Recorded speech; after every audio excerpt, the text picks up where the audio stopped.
Necə? Olsun çox. Yaxşı.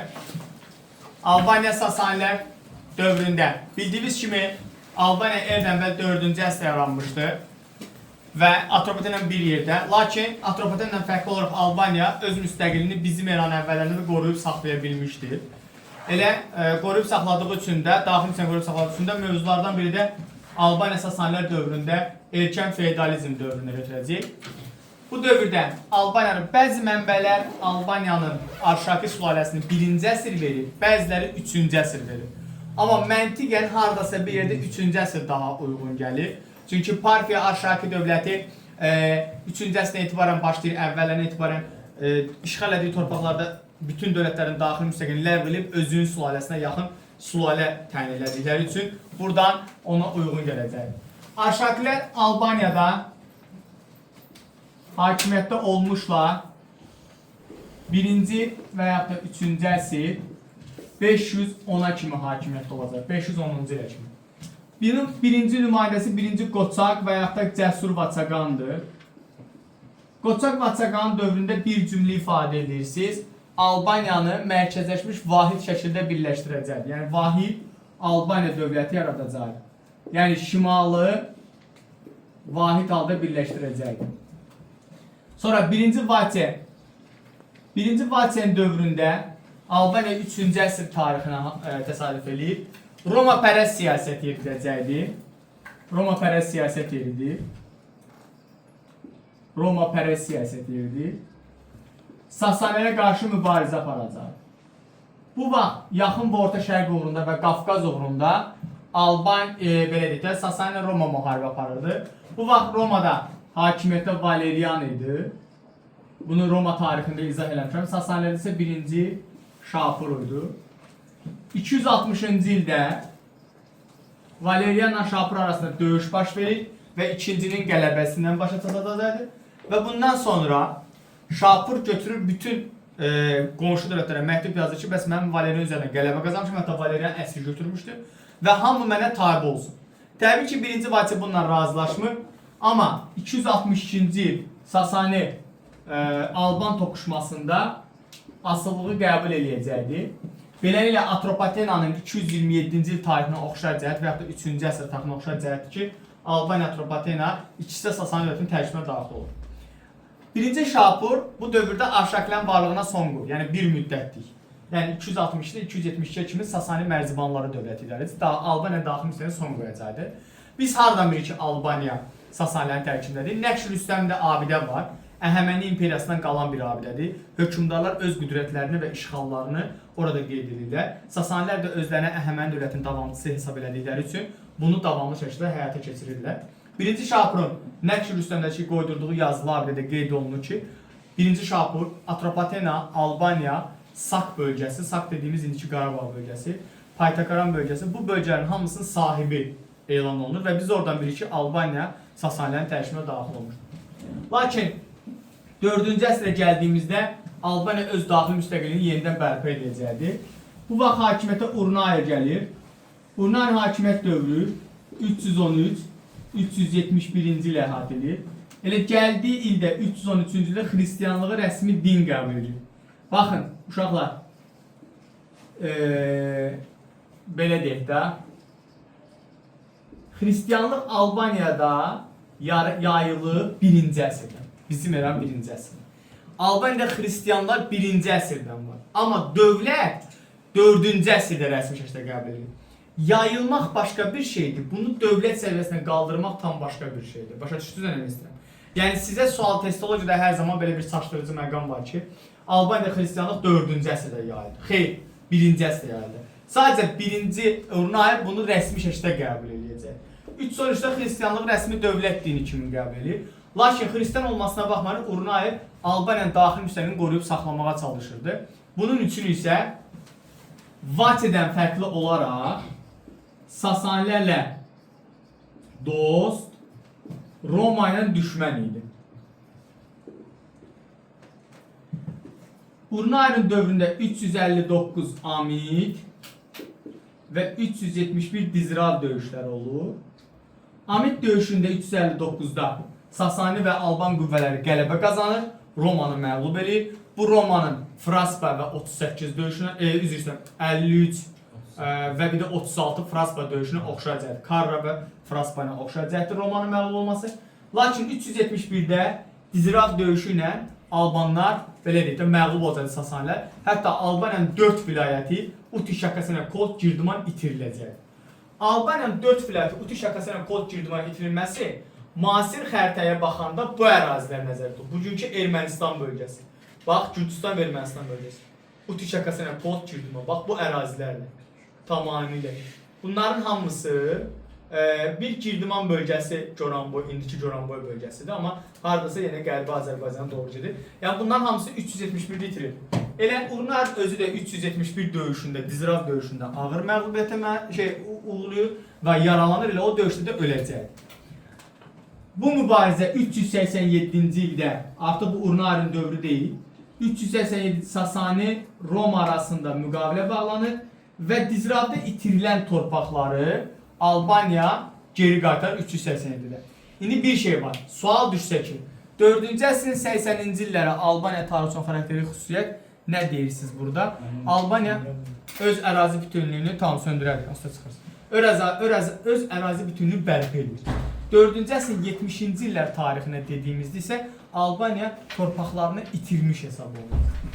Sonra 5-ci əsrin əvvəllərinə baxdığımızda Asuyegeni görürük. Asuyegen Alban hökmdarı kimi, aşağıdakı nümayəndəsi. Bunun haqqında ən asan, ən yadda qalan məlumat bilirsiniz nədir? Asuyegenlə bağlı. Alban uşaqlarını məktəbə göndərir, yeni Alban əlifbası yaradır, Alban məktəbləri yaradır, Alban məktəbləri açacaq, ancaq mədəniyyət. Başa düşdünüz? Elm təhsilə önəm verəcək. Başqa heç bir şey yadınızda saxlamayın. Asuyegende çox mühüm hadisə baş verir. Bir dənə bu hadisə baş verir. İşte bu qədər. Keçdi ikinci Vatiye. İkinci Vatiye Alban tarixində İrana qarşı azadlıq hərəkatının rəhbərindən seçilənlərdəndir. Və İrana qarşı mübarizə o dövrdə 5-ci əsrdə bir çox yerdə üsyan baş vermişdi və o üsyanlardan birində də 2-ci Vatiye rəhbərliyi. 444-cü ildə belə deyək də dövründə hakimiyyətə gəlmişdi. 5-ci əsrin 40-cı illərində gəlmişdi hakimiyyətə. 457-də Sasani 2-ci Yezdegerdin ölümündən sonra Zərdüştlükdən imtina edib xristianlığı qəbul edir və Albaniyada xristianlığın yayılması üçün tədbirlər görəcək. Hətta 457-ci ildə belə deyək də 2-ci Yezdegerdin ölümündən sonra İrana qarşı mübarizəyə başlayır və Qafqazın 11 hakimi Masagetdən ittifaqa girəcək. Bu vaxt Firuz hakimiyyətə gəlmişdi. 2-ci Yezdegerdin ölümündən sonra Firuz gələcəkdi. Firuzla da 2-ci Vatiye hardasa uzaq bir qohum sayılırdı, Arşaklə uzaq bir qohum sayılırdı. Və hətta Bərdə şəhərini 2-ci Vatiye Firuzun şərəfinə saldırmışdı, Firuzabad adlandırmışdı. Sonradan isə Qəbələ şəhəri tez-tez hücumlara məruz qaldığı üçün 2-ci Vatiye paytaxtda köçürür Bərdiyə. Yəni o dərəcədə bir növ münasibətləri oydu. Amma İrana qarşı azadlıq hərəkatı o dövrdə İrandakı üsyanlardan istifadə edib, özü də buna qoşulacaqdı. Bu vaxt Firuz Şah 2-ci Vatiyəyə qarşı hərbi güc istifadə eləməsin deyə Albaniyanın şimalında, indiki Dağıstan bölgəsində 462-ci ildə Haylandur Hunları var, Hun tayfaları. Hun tayfalarını bir növ göndərəcəkdi Albaniyaya. Onlar Dərbənddən keçərək, bu bölgədən keçərək, Dərbənd bölgəsindən keçərək, Bərdiyə gəlir və 462-63 savaşlarında qələbə qazanaraq 2-ci Vatiyəni taxtdan salacaqdı. Hunlara qarşı mübarizə aparmaq Albaniyanı Çinlə oxşar cəhət eləyir. Sonraki dövrdə keçəcəyi Hunlara qarşı müharibə aparmaq Albaniyanı Sasani ilə, Qərbi Roma ilə və Şərqi Roma ilə oxşar, Bizansla və Roma ilə oxşar cəhət eləyəcək. 463-cü ildə 2-ci Vatiye öz ata-babasındakı olan mülkləri götürərək hakimiyyətə gedəcək. Və Firuz Şah Albaniyanı cəzalandırmaq naminə olaraq 463, 487-ci ildə Albaniyanın daxili müstəqil ləğv edir. Bu tarixdə birinci mərzibanlıq dövrü və yaxud da qısa müddətli mərzibanlıq. Mərzibanlıq nədir? Albaniyada, yəni Sasani dövründə vilayət başçıları özlərinin təmin etdiyi canişinlər mərziban adlandırılır. O dövrdə məsəl üçün belə deyək də, misalən atıram, deyək ki, Lalə öz otağının idarə etməsi özündədir, düzdür. İstədiyi kimi dağıdır, istədiyi yeri, istədiyi qoyur. Amma bir gün maması istənir, deyir yox, bundan sonra sən filan şeyi filan yerə qoyarsan, filan şey filan yerə və özünün idarə etməsini itirəcək. Bax, mərzbanlıq dediyimiz buydu. Artıq daxili müstəqillik itirir, mərkəzdən gələn şəxslər Albaniyanı idarə edəcək. Bu müddət ərzində əhali siyasi alma keçiriləcəkdir, vergilərin miqdarı qaldırılacaqdır və Sasani canişinlər dövləti idarə edəcək. Bundan sonra, lakin 487-ci ildə Arşaklərin sonuncu nümayəndəsi 3-cü Mömin Vaçaqan hakimiyyətə gəlir və daxili müstəqillik yenidən bərpa edir. 488-ci ildə isə Mömin Vaçaqan Ağqoyun Kilsə Məclisini çağıracaq Bərdə şəhərində. Ağqoyun Məclisini çağırır, nə edir? Xristianlığa dair qanunlar qəbul edir. Xristianlığın Albaniyada genişlənməsi şərətilə xristianlığa dair məktəblər açdıracaqdır və digər bütün dinlərin təqibinə başlayacaqdır. Baxın, xristianlığa dair 3 nəfər qərarı var. Urnar xristianlıq rəsmi diniyyədir, düzdür? İkinci Vaçe, Zərdüştlükdən imtina edib xristianlığı qəbul edir.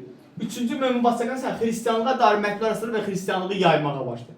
Bu Sasanilər tərəfindən heç də yaxşı qarşılanmayacaqdır və 510-cu ildə Qubat tərəfindən Məzdəki üsyan yatıran şəxs Qubat tərəfindən 3-cü Mömin Vaçaqan taxtdan salınır və beləliklə Albaniyada Arşaki sülaləsinin hakimiyyəti başa çatacaq. Və Albaniyada 510-629, təqribən bir əsrdən çox ikinci mərzbanlıq və yaxud da uzun müddətli belə deyək də mərzbanlıq dövrü başlayacaq. Bu dövrdə Albaniya 4-cü əsrdən etibarən Albaniya və Azərbaycanlı Sasanilər Roma parçalandan sonra Bizansla müharibə aparır. Bax, biri sizin kitabınızda yoxdur, burada deyirəm və siz onun kitabınızda yazın. 532-ci il, sonra 591-ci il və bir də 629-cu il. Bu 532 sizin kitabınızda yoxdur, ümumi tarix kitabında var, amma yenə də yazması çünki paralel edir. Hər 3 ildə Albaniya, Sasani ilə Roma arasında Bizans arasında saziş imzalanır. Sasani ilə Bizans arasında hər 3 sazişə görə Azərbaycan tamamilə keçir Sasaninin tərkibində qalır. Yəni heç bir şeydə qalmır. Bu dövrdə 3-7-ci əsrlərdə Azərbaycana bir çox türk tayfaların axınları olur. Biz əvvəlki dərsdə izah vermişdik ki, Sasanilər türk axınlarının qarşısı almaq üçün Dərbənd keçidini falan tikmişlər. Amma bu keçidin eləsələr də tikisələr belə ala bilməyəcəklər. Və Hun, Basil, Bulqar, Sabir, bunlar Xəzər tayfalar köç eləmişdir. Bu tayfalar içərisində Sabirlər Albaniyada gələcəkdə Mehrani sülaləsinin əsasını qoyacaq. Mehranilər sülaləsinin banisi Mehir ya da Mihir və yaxud da Mehran budur, yəni sülalənin banisi. Dövlətin banisi Varaz Grigor olacaq. Varaz Grigor Albaniyada yeni sülalənin əsasını Girdiman kimyazlığını yaradaraq, Alban Girdiman kimyazlığını yaradaraq dövlətin paytaxtı Bərdə şəhəridir. Sasaniyədən asılı olan bir dövlət yaradacaqdır. Varaz Grigor. Varaz Grigor 630-cu ildə Xəzərlərin Albaniya yürüyüşünü, belə bir növ belə dedi, Xəzərlərin Albaniya yürüyüşünü qarşılayacaqdır. Lakin Xəzərlər Albaniyada daxili çəkişmələrə görə geri çəkilməyə məcbur qalacaqdır. Varaz Grigor özü 624-29 müharibəsinə, Sasani-Bizans müharibəsinə Bizans pərəst siyasət yeritsə də 629 müqaviləsinə görə Albaniya Sasanilərin tərkibində qaldığı üçün məcbur qalır kimə tərəf yönələcəkdir? Sasanilərə tərəf yönələcəkdir. Bu da sizin Sasani dərsiniz. Oldu?